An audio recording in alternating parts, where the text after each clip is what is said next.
is Micah Peace. I'm 26 years old. I use they, them pronouns, and I live in Louisville, Kentucky. So when it comes to mental health and developmental disabilities, my story, it seems atypical until you begin to consider women and people who are assigned women at birth and how autism tends to appear in us.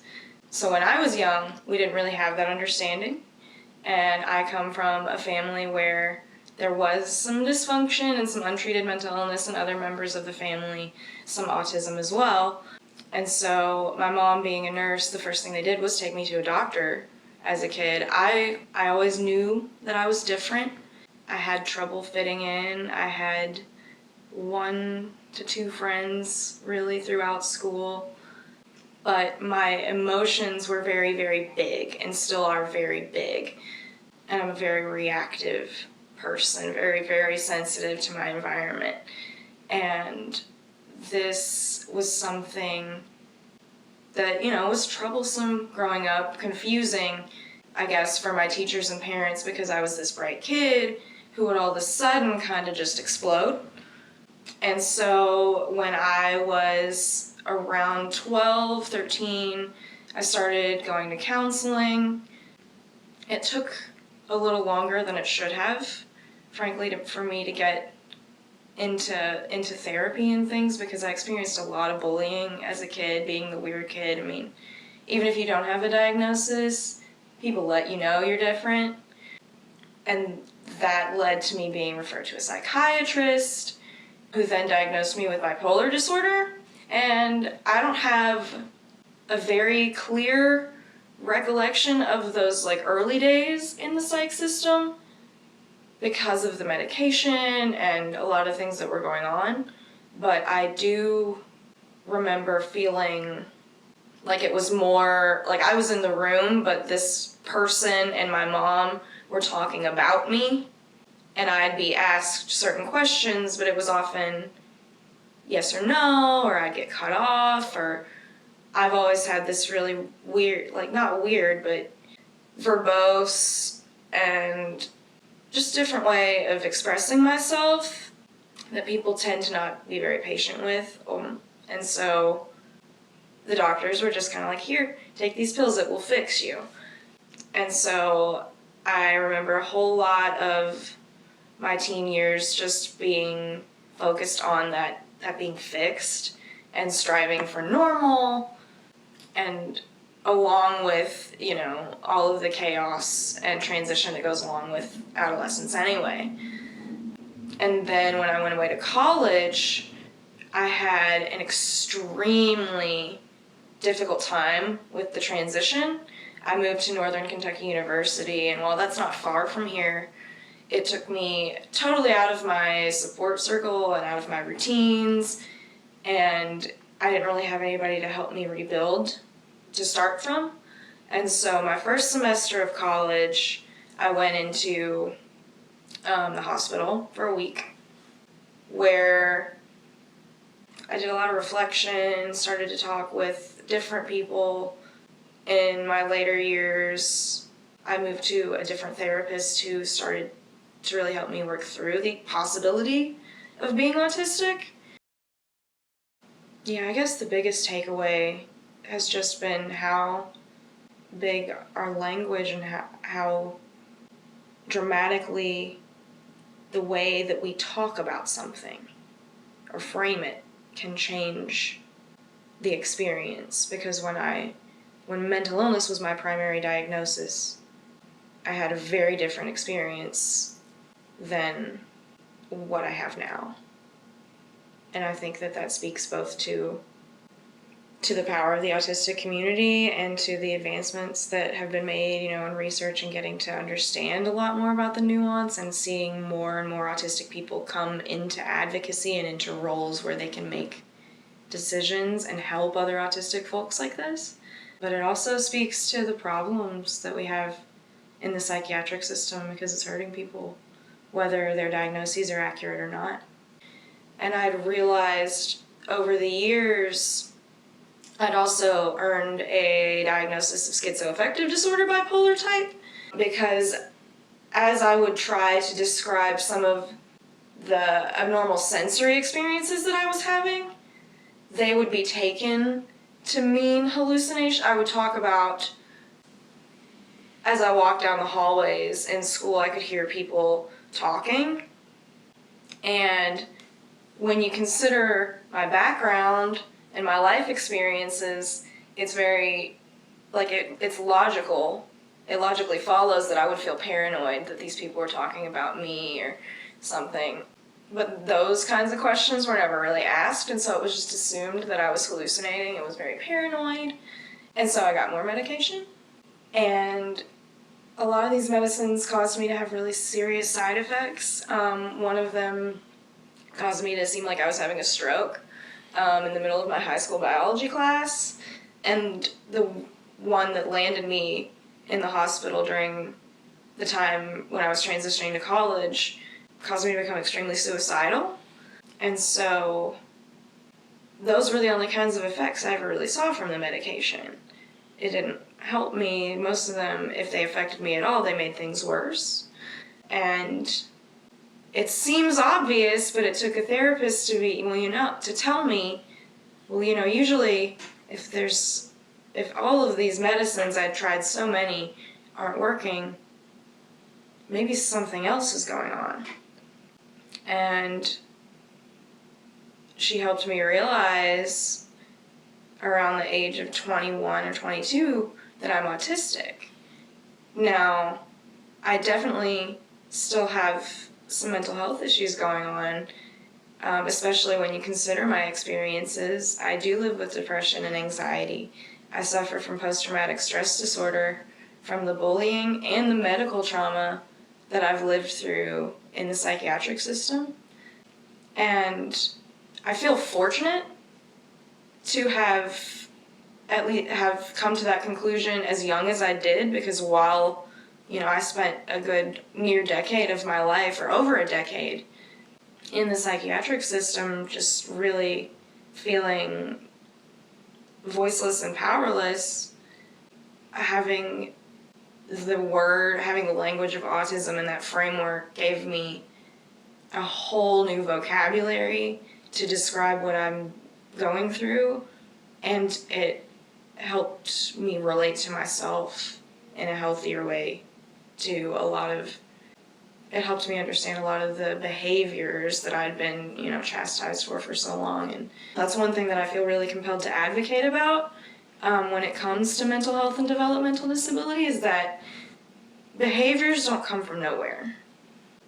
There's usually an antecedent, and it's more about asking the right questions and communicating with the person in a way that works for them than having all the answers or fixing that person.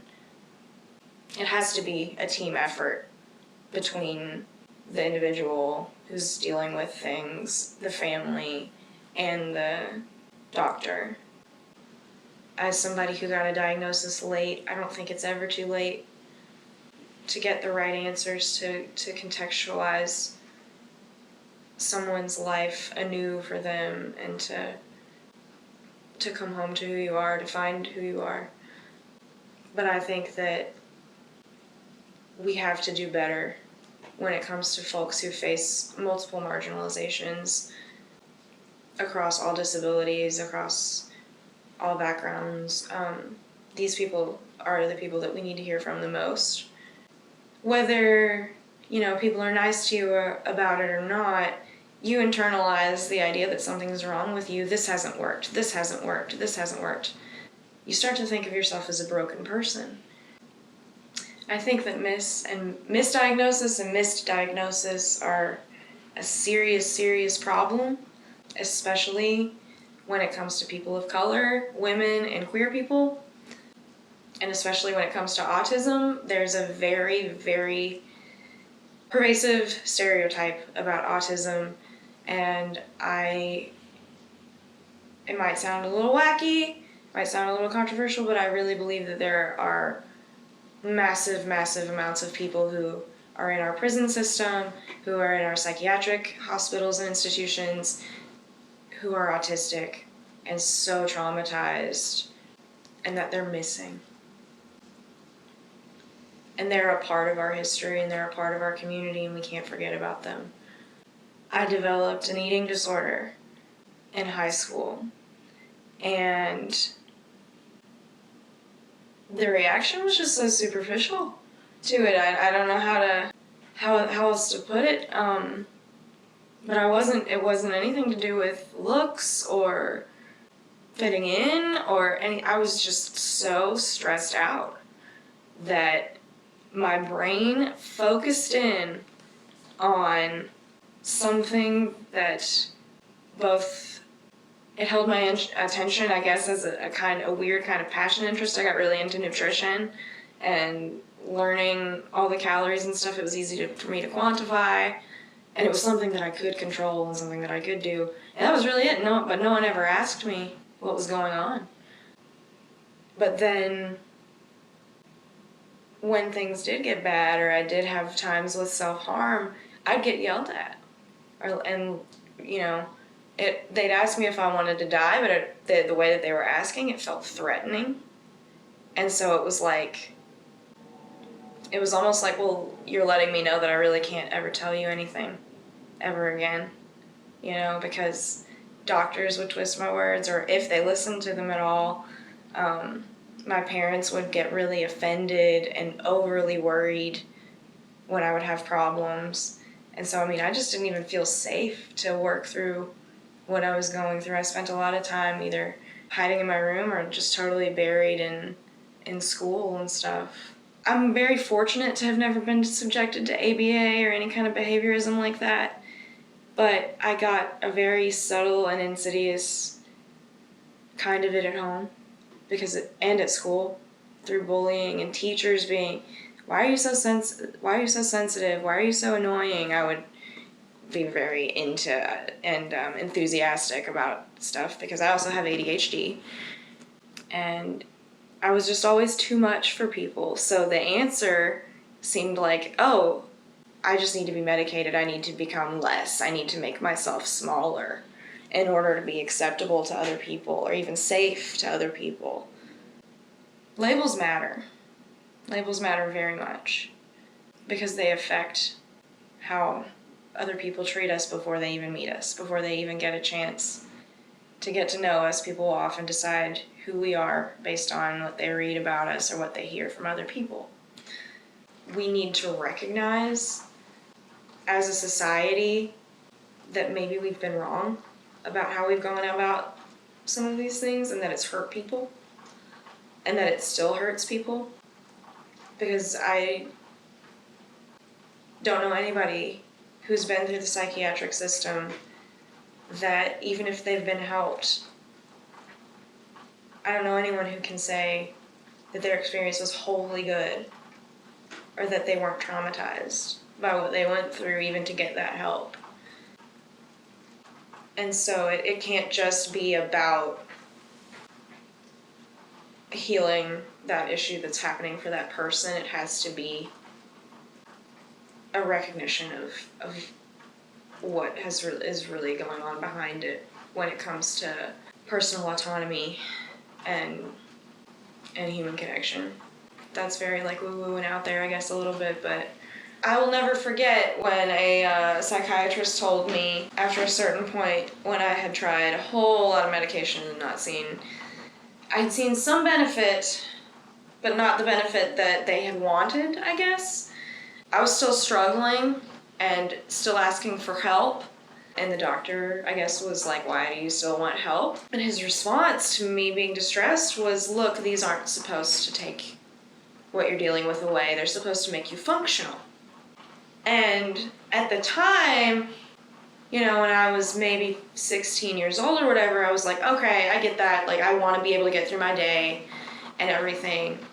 But then the older I got, the more responsibilities I got, the more I started to think about it.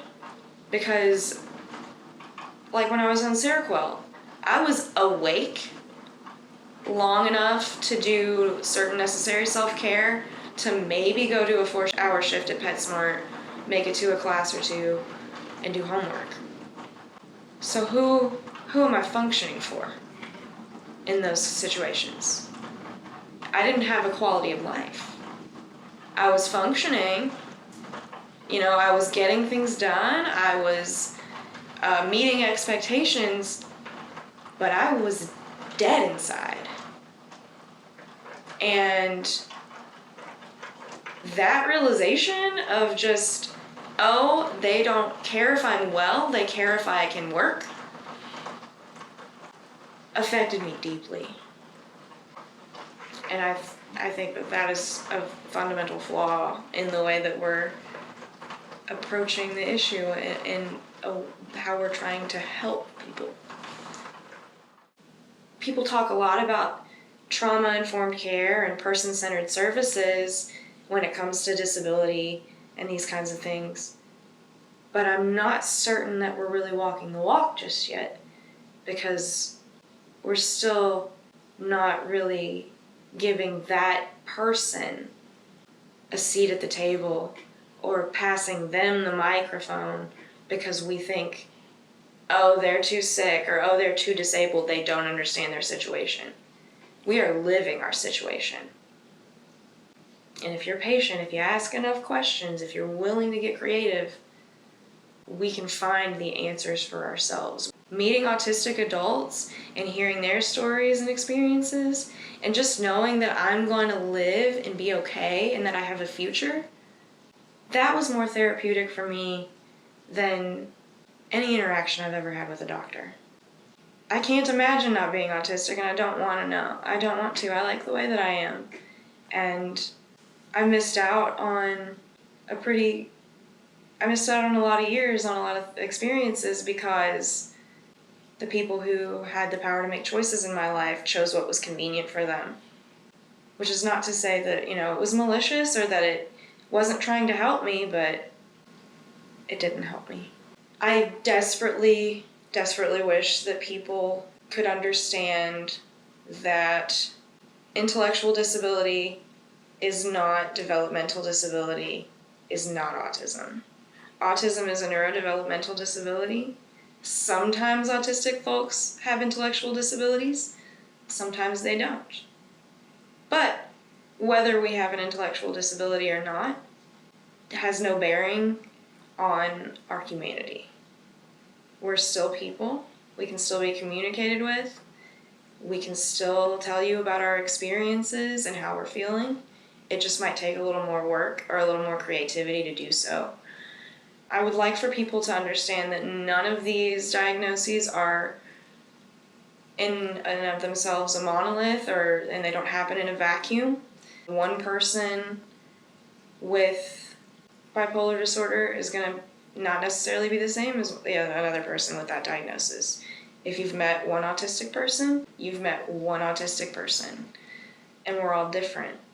And right now, there are certain diagnostic criteria that are very gendered, very, very white, and very, very classist, and they prevent a whole lot of people, especially women and people of color, from getting the appropriate diagnoses and supports. And those are the same kind of problems that cause us to become traumatized by psychiatric systems that are trying to help us, like I experienced. So when it comes to being autistic or having IDD and mental illness, it's important not to mistake one for the other, and to recognize that it's perfectly possible to have good mental health as an autistic person, or to improve your mental health if you're dealing with other disabilities. It takes a lot of support, and it takes time. I would like people to understand the relationship between our experiences, the importance of intersectionality, and especially, I sit here very privileged in a certain way, able to talk to you about these things, and able to have finally, it took me many years, but I was able to get the answers and stuff that I needed. And other people don't have that luxury, whether it's because they get trapped in the psychiatric system or because they are marginalized in other ways. People become incarcerated and all kinds of things, and it's very easy to forget yourself and to be discompassionate just because you can't understand, what they're saying or how they're saying it or what's going on. Most of the time, I think that everybody carries some kind of trauma, and that can snowball into mental illness, but that we're still the experts, and we should still be able to tell our own stories, even if they're nonsensical to you. Often the act of just speaking it is therapeutic, and being received compassionately. It's so often it's comfort or a place to land that we need. Just a place to safely process through whatever it is, or to safely have our meltdown, because meltdowns end. You don't need to medically control them. If someone's banging their head against a wall, we need to address that, but preferably not chemically. There are very specific things that I need to do to take care of myself as an autistic person that allistic people, non-autistic people, with or without mental illness, don't need to do. Some professionals might see it as a concern that someone rocks constantly or that they jiggle their leg. They might take that as an indicator of anxiety, but often with autistic people, it's the opposite. It's what's allowing us to be able to stay in that room and maintain eye contact or maintain conversation. We need time to spend on our special interests and on our passions. They can develop into problems like eating disorders like mine did, or like into addiction kind of problems. But those are times when the person needs more connection. That's happening because we need connection, and we don't need to be fixed. What we need is some support and guidance and understanding. I understand that often medication might seem like a last resort, or you might seem like you've reached your last resort. It might seem like this is what the parent is begging for. But if you give a child a medication that alters their brain for life, you can't take it back. If you give a child a medication that tranquilizes them when they're trying to communicate something to you, you can't take it back. But you can always ask more questions. You can always learn more about the specifics of what a person is going through. You can really never have too much information when it comes to putting together the pieces of a person's life. Behavior-based things aren't the answer. We have to relate to people on a human level, because I think that things like medication and behaviorism feel so stifling because they're looking at the pieces of the symptoms rather than where the symptoms are coming from. They're not actually addressing the problem, which is to say that they're leaving the human being out of the issue. That said, I think that medication should also be a last resort, because often I think that even when developmental disability isn't involved, mental illness is the product of trauma and of environmental antecedents that can be addressed with the right supports, especially social supports. We need each other. It's hard when these kind of things are going on, but to give yourself or your family member or whatever it is the grace to remember that they're still human and that they're still the person that they've always been and that they're going through something. Having the language of autism changed my life. It allowed me to come home to myself, to actually contextualize my experiences in a way that not only makes sense to me, but actually lets me move through the world and take care of myself in a much better way. And if I just lived with the diagnoses that I had, I don't think I'd have a lot of the self-care strategies and things that I have, knowing that I'm an autistic person. even with good mental health therapy and stuff, I think that having the language of autism, it's helped me find my people. And more than any medication or therapy, our social connections are what get us through the hardest of times. And just being willing to listen to a person and genuinely try to get to the root of where they're coming from is not only how you help, but how you genuinely show the person that you care. And that progress isn't linear. It takes work. Everybody's concerned about increases in stress, and increases in mental illness, and even increases in autism, when really it's that we're finding more of us and that we're understanding it better. And that can be a scary thing because we're seeing more of it, or it can be an empowering thing because now we understand more and we can communicate more about it and we can call it what it is. And there are lots of autistic people speaking up that can be resources. Our abilities change from day to day. Just like people without a mental illness might have a stressful day or be in a bad mood. Sometimes people with IDD and with mental illness can have a bad day or be in a bad mood, and it's not a product of our illness. Sometimes our bad days are a product of that, but some days we just have bad days. I think we're finding more autistic people, and I think it's a good thing. But I also think that we're over-medicalizing some things to the detriment of human connection. My undergrad capstone was on how, yes, we're overdiagnosing boys with ADHD, but no, we're underdiagnosing girls. And it's all because a lot of times, especially how the DSM treats mental illness, it's all about how this person affects me, the diagnostician, or the person living with the person. And that's not a realistic representation of what's going on. And as I talked about how when I grew up through my experiences in the psych system, it always felt like I just needed to be less. I needed to be smaller.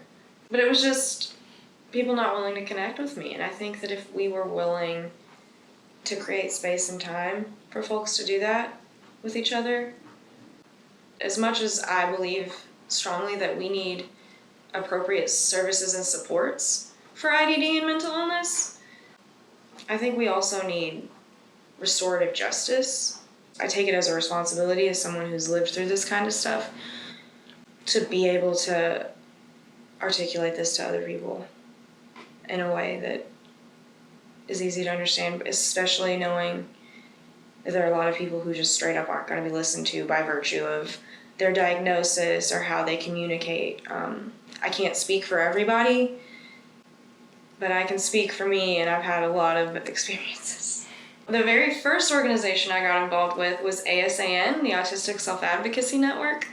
That was where I found the resources that helped us, figure out for sure, yes, this is what's going on, I'm autistic, because their resources were more holistic and more, they were written by autistic people who were able to describe what the experience is actually like instead of coming up with criteria that people can see and tick off.